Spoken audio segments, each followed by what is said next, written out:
Good morning and welcome to What is True. I'm Don Patton. Together with Dennis Carroll, we talk to you about the truth of the Word of God on Sunday mornings. A program brought to you by the Little Rock Church of Christ. In 1 Peter chapter 3, Peter speaks of a responsibility that Christians have that is very much ignored today. We're told to always be ready to make a defense to everyone who asks to give an account for the hope that is in you. Christianity is based on faith. Mr. John Calvin distorted the picture to present the idea that we just miraculously get zapped. It's not a matter of rationally defending what we believe, but the picture in the New Testament is that of the apostles presenting evidence from fulfilled prophecy, from eyewitness testimony, from the things that are made, according to Paul in Romans 1, that leave those without faith without excuse. We need to be ready to defend the gospel. Christianity is unique in that respect. It can and must be defended. Archaeology is an area that I think is an exciting area that presents very obvious evidence that contradicts the skeptics' claim that this was written hundreds of years after the events that are being described. But when we can document in stone events, people, characters, places, things that the New Testament talks about, then we see adequate answer to such false charges. And we need to be ready to do that kind of thing. Then we come to an area where I'm somewhat embarrassed, reminiscent of the Apostle Paul, who had to defend himself and tell how much he had suffered for the cause of Christ and enumerate the various things that he'd done.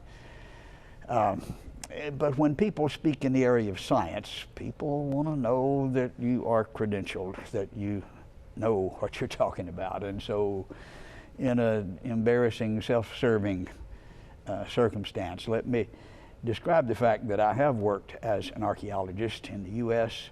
and in Mexico, in Peru and in France, in Italy, in Israel and in Jordan and in Cambodia and in Turkey, and especially in Israel, where I've served as area supervisor, especially in the area of the city of David, there in Jerusalem under Eli Sukron of the Department of Antiquities there in Israel.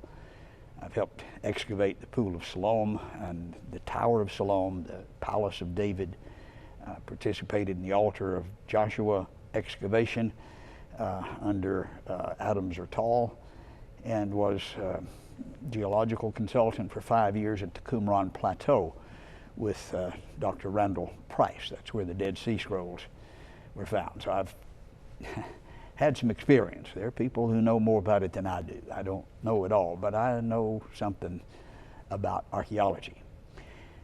One of the most exciting finds in archaeology was made just, 2002 was when it was first announced. It was an ossuary, which is not familiar to many.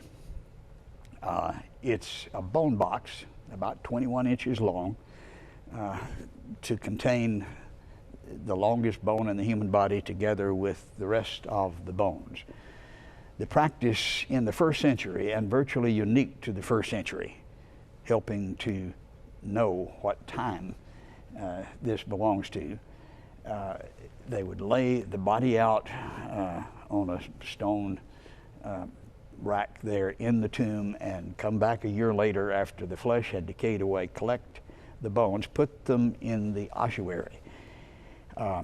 This was the burial practice of the Jews, and that way they could put several people in this carved out tomb.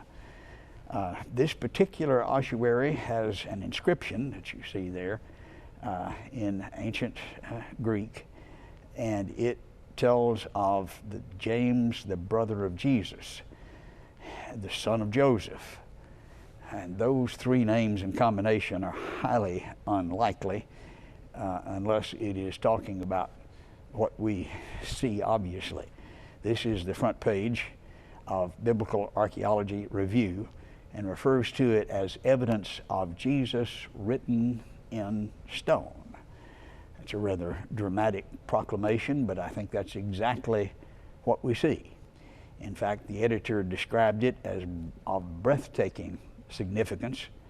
Herschel Shanks, the editor of Biblical Archaeology Review, said it's the most important find in the history of New Testament archaeology.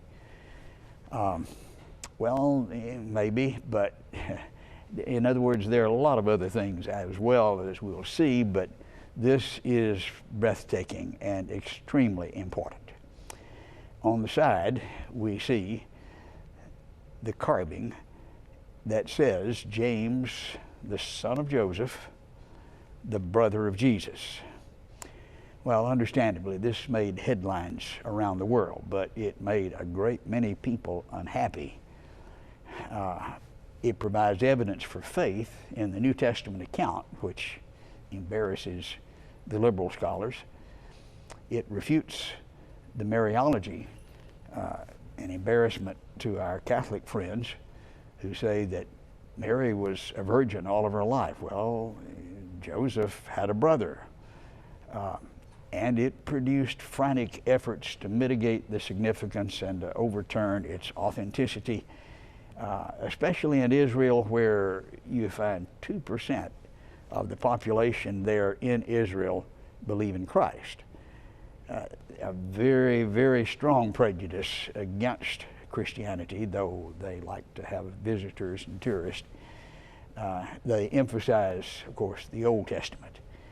But here is powerful evidence of Jesus and Jesus' brother, and of course the Father.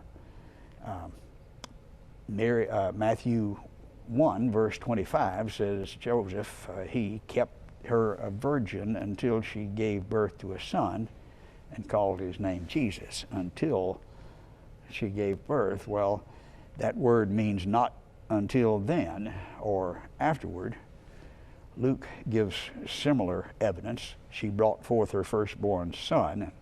Firstborn is never used as an only son, but the first. In John 7, verse 3, his brothers said to him, leave, go to Judea. Verse 5 says, even his brothers were not believing in him. So the New Testament makes it very clear that Jesus had brothers. James was a very important character in the New Testament. He appeared in 1 Corinthians 15, Jesus appeared to James first, then to all the apostles. His brothers weren't believing, and he really wanted James to know that he had been raised from the dead, and one of his first appearances among the first were to James. In Galatians chapter 2, James is referred to along with Cephas and John as a pillar in the church. And when there was controversy recorded in Acts 15 at the Jerusalem conference, they assembled the New Testament, the various inspired apostles and inspired prophets. Not having the New Testament, they assembled the Bible in the men, not in the book. And James gave the summary of what was stated. They described him how he led them out of prison. He said, listen to me, there in Acts 15, verse 13. He stopped speaking. James answered, listen to me, and he gave the summary. We do have an account of his death, archaeologically, not as early or as direct as we'd like, but perhaps more significant than would first appear. This is a depiction of the death of James. It's a 13th century mosaic from the Cathedral of San Marco in Venice. And it shows James being thrown from the temple and then killed. This is from an account written by Hegesippus, an early church father, that goes back to AD 50. Now, the book of Revelation was finished in, I believe, 96 AD. This is not that far. We think of the Declaration of Independence 200 years ago. Well, we don't have any question about the words being the same. We can go back and look at the original, and I think this was possible certainly in New Testament times as well. But this, we don't have Hegesippus now. We do have the quotation from Eusebius, who wrote in 316. And so Eusebius tells us what Hegesippus said in 150 A.D. And there he says, and let's see if we can get the quote to come up. James was thrown from the pinnacle of the temple. When that did not kill him, he was stoned. When that did not kill him, he was stove in by a fuller's club. He goes on to tell us that he was buried near that spot where he died. Well, the pinnacle of the temple, we know, this is a picture backing up so that we can see the retaining wall around where the temple was. Now, the world's greatest mosque, largest mosque, and then the Dome of the Rock. But the pinnacle of the temple was this corner right here, which doesn't look that precipitous, but you have piled around it the debris from the destruction first by the Babylonians and then by the Romans. You can take a picture even today where it looks pretty precipitous, but it was more so then. Backing up further, we see the larger context, and the line going across the middle of the page diagonally is the brook Kidron. Across from that is the Silwan area, and this is the pinnacle. Silwan area is a Palestinian community today, but right up across from the pinnacle there's an area where there are a number of tombs, and in 2002 they found this, well, actually it was found somewhat earlier, but it was announced in 2002. The graves, the tombs there have been known for some time and have been excavated and various artifacts brought out, but this one is especially significant. We have lots of evidence that has piled up verifying this. First, there was from the Geological Survey in Israel, experts in geology that examine the rock, the stone, the patina that develops over thousands of years on the side or the outside of artifacts. And again, this is in an area that's only 2%, quote, Christian. And having an enlargement of this conclusion at the bottom from the Geological Survey of Israel, the patina does not contain any modern elements such as foreign pigments. It adheres firmly to the stone. No signs of the use of modern tools or instrument was found. No evidence that might detract from the authenticity of the patina of the inscription was found. Now that's very strong statement from people that really don't want this to be real. Professor John McKay, who's author of Archeology of the New Testament, a very popular and not necessarily conservative, but excellent resource, says 6 different pieces of the patina of the stone were looked at through the laboratory. It was verified by people who are not Christians that the date on this first century, that this date is the first century, and there's no evidence of recent disturbances on the box. Eric Myers, who is certainly not known as a conservative, who is professor of Judaic studies at Duke University, says, I have no question this is an ancient artifact from the first century. That really stirred people up. The powerful evidence just could not be allowed to stand, and so frantic opposition began. And I was in Dallas at the time, and here is the headlines, at least on the front page of the Dallas Morning News: Israel, inscription tied to Jesus, a fake. And they say, scholars say that, and there were scholars who were saying that. But we need to understand the politics of archaeology, especially in Israel. It's dominated by those who are called the minimalists, though they've taken some very severe blows in the last 10 years that have diminished their influence. But they viciously oppose the Bible, and everything must be absolutely, certainly, established or they deny it completely. The elitist, another group that insists that this be dug up under the authority of the Antiquities Department. Well, that's a good idea, but a lot of things are found by other people. In fact, all of the Dead Sea Scrolls were not found by providenced digs, and that is somewhat of an embarrassment to them. It's exacerbated by the Arab-Israeli hatred. The Arabs are going to oppose anything that would show Israel's right to the land, and it's a political battle.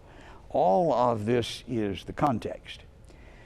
The case, though, against the modern forgery was summarized by Herschel Shanks, who's also a lawyer and editor of Biblical Archeology Review. He said the linguistic evidence involved a consensus of Aramaic experts, those who study the language, this particular language. The consensus was that this was true. There were 2 out of 20 who had questions, but 18 out of 20 is definitely a consensus. Paleographic evidence also is very strong. Paleography is from 2 Greek words, paleos, that means old, graphenia means to write. The ancient handwriting, various forms and processes of writing. All of the experts, 19 of them, were unanimous in their conclusion that this was a 1st century artifact and had not been tampered with. The geological evidence would be from the geological survey that we referred to, and we read their conclusion.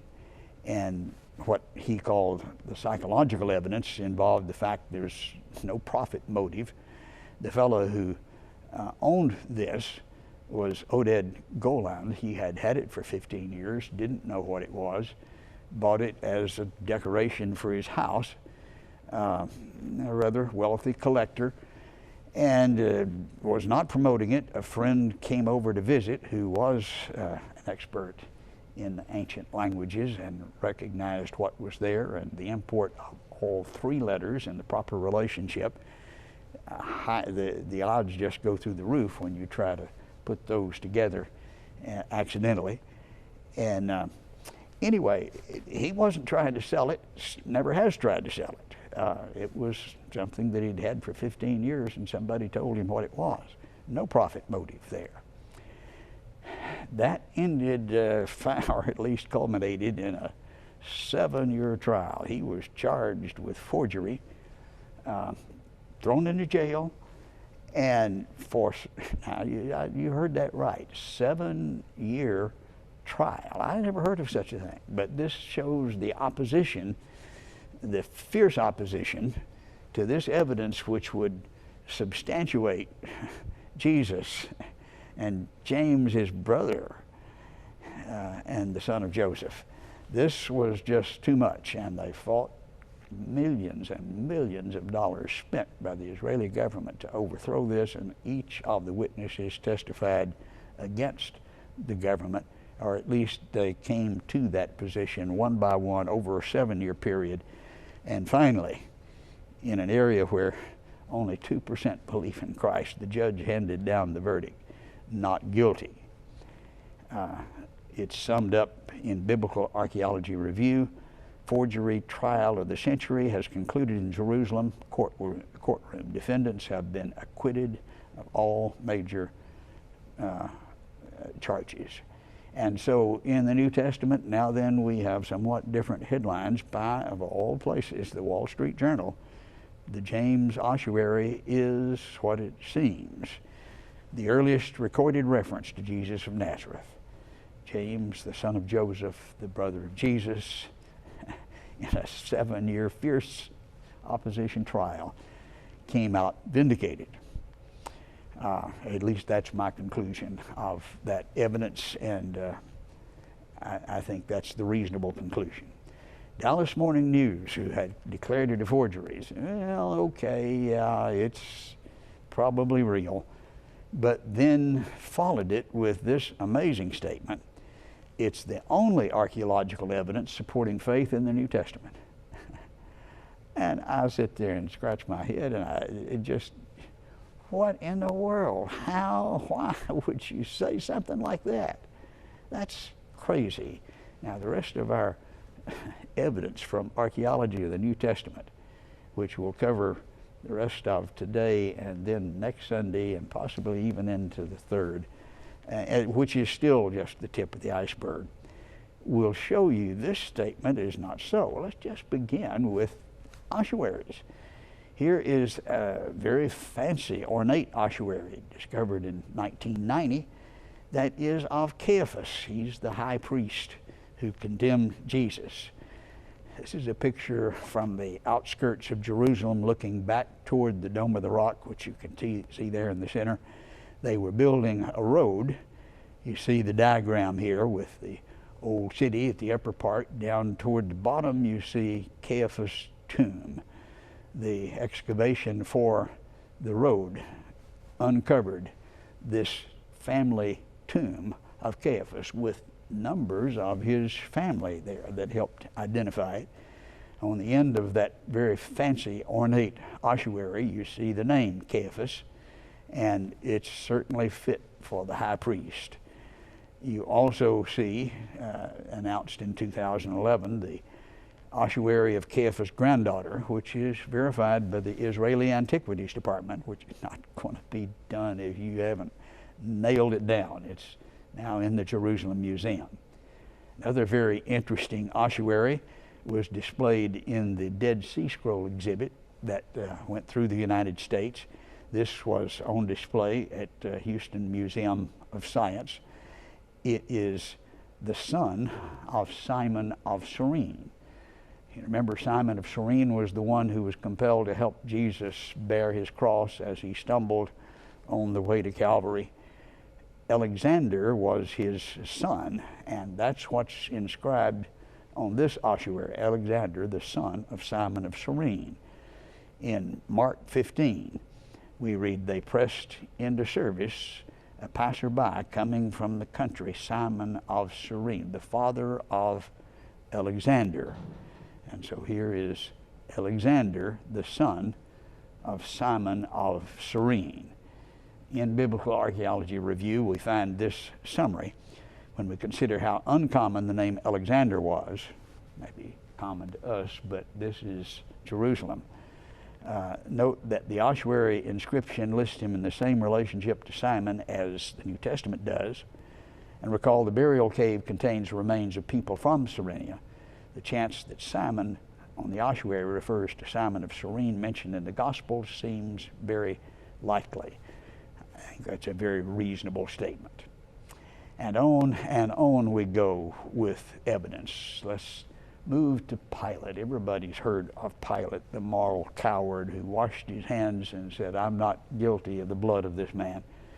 We do find historical evidence of Pilate, which is not what we're talking about, but it's mentioned by Josephus, a first century Jewish historian, for Philo, the first century Jewish philosopher, and by Tacitus, first century Roman historian. All document from history that this was the one who was there in control in Judea.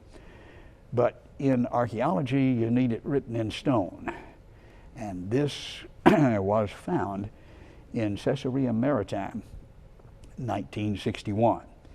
It was reused. It was used in the place where it was found as a step. It had been a temple to Tiberius, which was torn down and then reused. But it was there at the palace of Herod the Great that we'll talk about next Lord's Day. But as we impose the English letters on the Latin, it says Tiberium Pontius Pilate, perfect of Judea, written in stone. In the background you see that restored picture of the palace of Herod done by National Geographic, who is no friend to Christianity. We won't have time to talk at length about Herod, but we'll introduce him. And one of the most dramatic finds, he is the king that was in control when the wise men came, tricked him, and he got angry and killed all the children in and around Bethlehem who were 2 years old and younger. Well, what king is going to do that? That's just not believable. Well, you don't know Herod. If you know Herod, yes, it certainly is, and we'll present more evidence of that as we proceed. But the dramatic evidence that just floored those who found it under a church that had built on top of it in the Byzantine period, several hundred years after Christ, was hundreds, almost 1,000 skeletons, not of the unborn, which we might find in the trash can today, but of the born up to 2 years old in this cave under the church. It's known now as the Chapel of the Innocents. Hundreds, almost 1,000 children, their skeletons all piled together. How else would you account for that? That's just not what we'd like to see, but it certainly confirms and refutes the idea of the skeptics. We'll go on to look at Herod, who was a megalomaniac, and people say, well, the ossuary was the only evidence there was. And Herod's monuments are monumental all over Israel, and he certainly was one of the major characters, and his unique cruelty is also fully documented. Tune in next week as we look at the rest of the evidence for Herod, and then on and on and on with evidence that confirms our faith, that helps us defend what we read in the Bible as we're commanded to do. We'd be glad to have you worship with us this morning at the Little Rock Church of Christ, and we hope that you have a good day today.